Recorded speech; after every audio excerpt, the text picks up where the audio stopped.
മുഖ്യമന്ത്രിയെ തിരഞ്ഞെടുക്കുന്ന കാര്യത്തിൽ ചില ചെറിയ ശീതസമരങ്ങളും അനിശ്ചിതത്വങ്ങളും ഒക്കെ ഉണ്ടായിരുന്നെങ്കിൽ തന്നെയും അവസാനം വി.ഡി. സതീശൻ തന്നെ മുഖ്യമന്ത്രിയായി. മുഖ്യമന്ത്രി വി.ഡി. സതീശൻ അധികാരത്തിലെത്തി 100 ദിനങ്ങൾ പിന്നിടുകയാണ്. അദ്ദേഹം പറഞ്ഞിരുന്നത് കഴിഞ്ഞ സർക്കാരിൽ നിന്നും വ്യത്യസ്തമായ ചില കാര്യങ്ങൾ തുടക്കത്തിലെ നടപ്പിലാക്കും എന്നായിരുന്നു. അത് എത്ര കണ്ട് പ്രായോഗികമാക്കി അല്ലെങ്കിൽ എത്ര കണ്ട് പ്രാവർത്തികമാക്കി എന്നുള്ളതൊക്കെ ഒന്ന് പരിശോധിച്ച് വരുമ്പോഴേക്കും ഒരു കാര്യം നമ്മൾക്ക് ഓർത്തേ മതിയാവുള്ളൂ.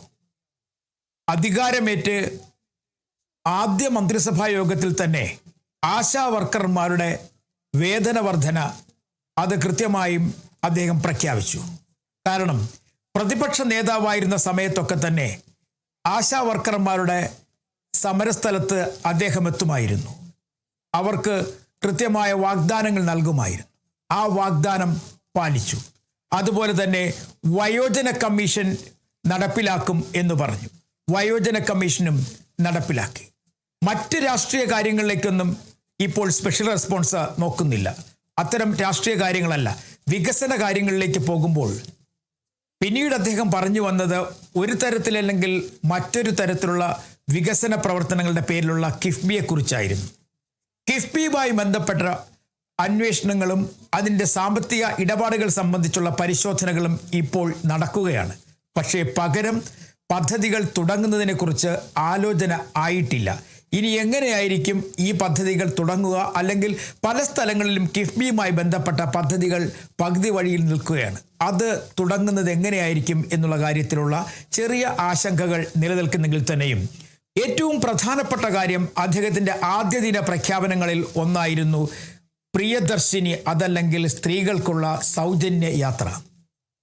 ഓർഡിനറി ബസ്സുകളിലെ സൗജന്യ യാത്ര പ്രഖ്യാപിച്ചു, അത് നടപ്പിലാക്കി. ഈ 3-4 കാര്യങ്ങളിൽ പറഞ്ഞ വാക്കു പാലിച്ചുകൊണ്ടായിരുന്നു UDF സർക്കാരിൻ്റെ തുടക്കം, അല്ലെങ്കിൽ മുഖ്യമന്ത്രി വി.ഡി. സതീശൻ്റെ തുടക്കം എന്ന് വേണമെങ്കിൽ പറയാൻ കഴിയും. എന്നാൽ ഇതിൽ ഏറ്റവും കൂടുതൽ ശ്രദ്ധേയമായ ഒരു പ്രധാനപ്പെട്ട കാര്യം ഓപ്പറേഷൻ തൂഫാൻ ആയിരുന്നു. മയക്കുമരുന്നിനെതിരെ ശക്തമായൊരു നീക്കം നടത്തുവാൻ ആഭ്യന്തര വകുപ്പിന് കഴിഞ്ഞു. ആഭ്യന്തര വകുപ്പ് മന്ത്രിക്ക് കഴിഞ്ഞു. അധികാരമേറ്റ ആദ്യ ദിവസം തന്നെ അദ്ദേഹം ഈ മയക്കുമരുന്നുകൾക്കെതിരെയുള്ള ശക്തമായ പോരാട്ടം നടത്തുമെന്ന് പറഞ്ഞിരുന്നു. അങ്ങനെ ഓപ്പറേഷൻ തൂഫാൻ പ്രഖ്യാപിച്ചു. അതുമായി ബന്ധപ്പെട്ട് വലിയ തരത്തിലുള്ള പരിശോധനകൾ നടത്തി. നിരവധി പേരെ അറസ്റ്റ് ചെയ്തു, കസ്റ്റഡിയിലെടുത്തു, റിമാൻഡ് ചെയ്തു. മയക്കുമരുന്ന് സംഘങ്ങളുടെ ഒരു പരിധിവരെയുള്ള വേരറുക്കുവാൻ കഴിഞ്ഞു പോലീസിനും എക്സൈസിനും. അതൊരു നേട്ടമായി തന്നെ കണക്കാക്കാൻ കഴിയും. ഇനിയുമുണ്ട് ഒരുപാട് കാര്യങ്ങൾ വികസനത്തിൻ്റെതുമായി ബന്ധപ്പെട്ടും ഒപ്പം തന്നെ വിദ്യാഭ്യാസവുമായി ബന്ധപ്പെട്ടുമൊക്കെയുള്ള കാര്യങ്ങൾ. ഈ ഓണക്കാലത്താണ് UDF സർക്കാരിൻ്റെ 100 ദിനം പിന്നിടുന്നത് എന്നുള്ളതാണ് ഒരു പ്രധാനപ്പെട്ട കാര്യം. സാധാരണഗതിയിൽ ഓണനാളുകളാകുമ്പോഴേക്കുമൊക്കെ ബോണസ് തർക്കങ്ങളും കൂലിത്തർക്കങ്ങളും ഒക്കെ ഉണ്ടാകുന്ന പതിവുണ്ട്. അതിനെല്ലാം ഉപരിയായി വിലക്കയറ്റവും സിവിൽ സപ്ലൈസ് കോർപ്പറേഷൻ്റെ ഓണച്ചന്തകളിലെ പ്രശ്നങ്ങളുമൊക്കെ നിലവിൽ വലിയ പ്രശ്നങ്ങളില്ലാതെ അതൊക്കെ തന്നെ കൃത്യമായി കൊണ്ടുപോകാൻ കഴിഞ്ഞു എന്നുള്ള കാര്യത്തിൽ മുഖ്യമന്ത്രിക്ക് ആശ്വസിക്കാം. അതൊരു പ്രധാനപ്പെട്ട കാര്യം തന്നെയാണ്. സാധാരണഗതിയിൽ ഓണച്ചന്തകളിലെ വില കൂടുതൽ, ഒപ്പം തന്നെ സബ്സിഡി സാധനങ്ങളുടെ വിലവർധന, ഇതൊക്കെ ചർച്ചയാകുന്ന പതിവുണ്ട്. നിലവിൽ അത്തരം കാര്യങ്ങൾ വലിയ ചർച്ചയായില്ല എന്നത് എടുത്തു പറയേണ്ടി വരും. മറ്റൊരു പ്രധാനപ്പെട്ട കാര്യം 100 ദിന കർമ്മ പരിപാടികളുടെ പ്രഖ്യാപനമായിരുന്നു. ജൂലൈയിൽ തുടങ്ങി ഒക്ടോബറിൽ വരെ നീളുന്ന 100 ദിന കർമ്മ പരിപാടി.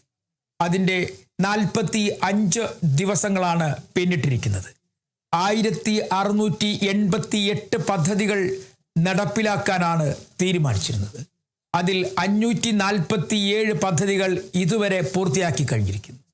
ഇനിയുള്ളത് അടുത്ത ദിവസങ്ങൾക്കുള്ളിൽ തന്നെ പൂർത്തിയാക്കാൻ കഴിയും എന്നുള്ള പ്രതീക്ഷ സർക്കാർ തന്നെ പങ്കുവയ്ക്കുന്നു. അതിൻ്റെ അർത്ഥം പകുതി ദിവസം പിന്നിട്ടിട്ടും പകുതി പദ്ധതികൾ പോലും പൂർത്തിയായിട്ടില്ല എന്നൊരു ആശങ്ക എല്ലാ ഭാഗങ്ങളിലും സർക്കാർ തലങ്ങളിലും ഉണ്ട്.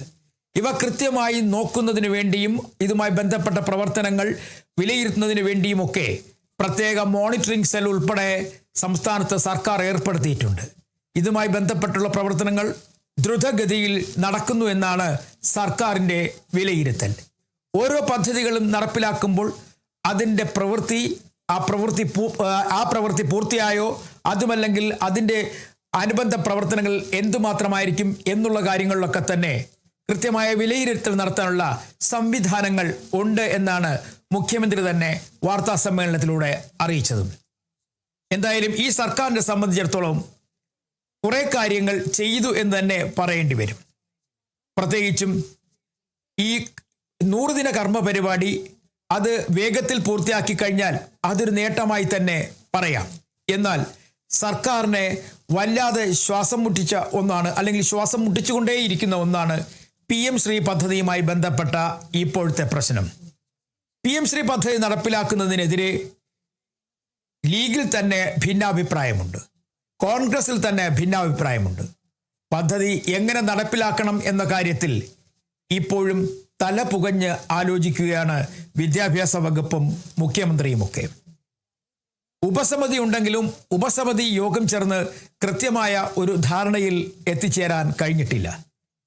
സർക്കാർ അധികാരമേറ്റതിൻ്റെ ആദ്യ നാൾ മുതൽ തന്നെ മറ്റൊരു പ്രതിസന്ധിയായി മാറിയത് പവർ കട്ടായിരുന്നു. കാരണം ആ കൃത്യസമയത്ത് പവർ കട്ട് സമയത്ത് ഡാമുകളിൽ ജലമില്ലാതിരുന്നത് വലിയ പ്രശ്നമായി. അതല്ലെങ്കിൽ വൈദ്യുതിയുടെ ആഭ്യന്തര ഉത്പാദനം കുറഞ്ഞു എന്നുള്ളത് പ്രശ്നമായി. പുറത്തു നിന്ന് വൈദ്യുതി വാങ്ങുന്ന കാര്യത്തിലും ചില പ്രതിസന്ധികൾ ഉണ്ടായിരുന്നെങ്കിൽ തന്നെയും അതും വേഗത്തിൽ ആ പ്രതിസന്ധികൾ പൂർത്തിയാക്കാൻ സർക്കാരിന് കഴിഞ്ഞു എന്നുള്ളൊരു പ്രധാനപ്പെട്ട കാര്യം കൂടിയുണ്ട്. എന്തായാലും സർക്കാർ വളരെ ഉത്സാഹത്തോടു കൂടി മുന്നോട്ട് പോകുന്നുണ്ട്. പക്ഷെ അവിടെയും ചെറിയ ഒരു കല്ലുകടിയായി തുടരുന്നത് ബോർഡ് കോർപ്പറേഷൻ സ്ഥാനങ്ങളിലേക്കുള്ള ആളുകളെ നിയമിക്കാത്തതാണ്. പല സ്ഥലങ്ങളിലും ചെയർമാന്മാരും MDമാരും ഇല്ല, അംഗങ്ങൾ ഇല്ല.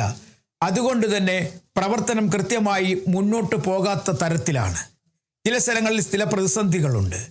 ഇത് UDF ചേരാത്തത് കൊണ്ടാണ് എന്നാദ്യം പറഞ്ഞിരുന്നെങ്കിൽ UDF യോഗം ചേർന്നിരുന്നു. യോഗം ചേർന്നിട്ടും ഈ ബോർഡ് കോർപ്പറേഷൻ പങ്കുവയ്ക്കുന്ന കാര്യത്തിൽ ഒരു അന്തിമ തീരുമാനത്തിൽ എത്തിച്ചേരാൻ ഇതുവരെയായും കഴിഞ്ഞിട്ടില്ല. അത് മറ്റൊരു പ്രശ്നം. ഈ ബോർഡ് കോർപ്പറേഷൻ എപ്പോഴും എല്ലാ സർക്കാരുകൾക്കും ഒരു വലിയ തലവേദന തന്നെയാണ്. ഈ പ്രശ്നം പരിഹരിച്ചാൽ തന്നെയും കോൺഗ്രസിന് കിട്ടുന്ന ബോർഡ് കോർപ്പറേഷനുകളിലേക്ക് ആരെയൊക്കെ നിയമിക്കണം, ആരൊക്കെ ആയിരിക്കണം എന്ന കാര്യത്തിൽ തീരുമാനമെടുക്കേണ്ടത് പാർട്ടിയാണ്. അതും ചർച്ച തന്നെയായി തുടരുക തന്നെ ചെയ്യും. ഒരു പ്രധാനപ്പെട്ട മറ്റൊരു കാര്യം, ഇതിലെല്ലാം അവസാനിക്കുന്നെങ്കിൽ തന്നെയും ചില പ്രശ്നങ്ങൾ ഇനിയും ബാക്കി നിൽക്കുന്നുണ്ട്. പ്രത്യേകിച്ചും വിഴിഞ്ഞം പദ്ധതിയുമായി ബന്ധപ്പെട്ട ചില കാര്യങ്ങൾ. വിഴിഞ്ഞം പദ്ധതി കയറ്റിറക്ക് തുടങ്ങി, അല്ലെങ്കിൽ ചരക്ക് കയറ്റി അയക്കാനുള്ള പദ്ധതിക്ക് തുടക്കമായി. അത് ആശ്വാസകരമാണ്, നേട്ടമാണ്. കേരളത്തിൻ്റെ വികസനത്തിൻ്റെ പാതയിലേക്ക് പുതിയൊരു കാര്യം കൂടിയാണ്. പക്ഷേ അവിടെയും ഈ ചരക്ക് നീക്കവുമായി ബന്ധപ്പെട്ട് റോഡുകളുടെയും റെയിലുകളുടെയും അല്ലെങ്കിൽ ട്രെയിൻ സംവിധാനങ്ങളുടെയും ഒക്കെ രീതികൾ അല്ലെങ്കിൽ ആ പണിയുന്ന കാര്യത്തിൽ ഒന്നും ആയിട്ടില്ല. അത് മറ്റൊരു തരത്തിൽ വേഗത്തിൽ പൂർത്തിയാക്കേണ്ടവയാണ്. ഇങ്ങനെ തുടങ്ങി ദീർഘകാലം കൊണ്ട് പൂർത്തിയാക്കേണ്ട പല പദ്ധതികളുടെ ആദ്യഘട്ടത്തിൽ പോലും ഇതുവരെ കടന്നെത്താൻ കഴിഞ്ഞിട്ടില്ല എന്നുള്ള ഒരു ചെറിയ പാകത കൂടി ഈ 100 ദിനത്തിൽ പറഞ്ഞു വെക്കേണ്ടി വരും. എന്തായാലും ഒരു പ്രോഗ്രസ് റിപ്പോർട്ട് തയ്യാറാക്കുകയല്ല. ഈ 100 ദിവസം കൊണ്ട് ഒരു മുഖ്യമന്ത്രിയും ആ മന്ത്രിസഭയും എന്തൊക്കെ ചെയ്തു എന്ന് പരിശോധിക്കുമ്പോൾ ചിലതൊക്കെ ചെയ്യാൻ കഴിഞ്ഞു എന്നുള്ള കാര്യത്തിൽ അവർക്ക് ആശ്വസിക്കാനാകും.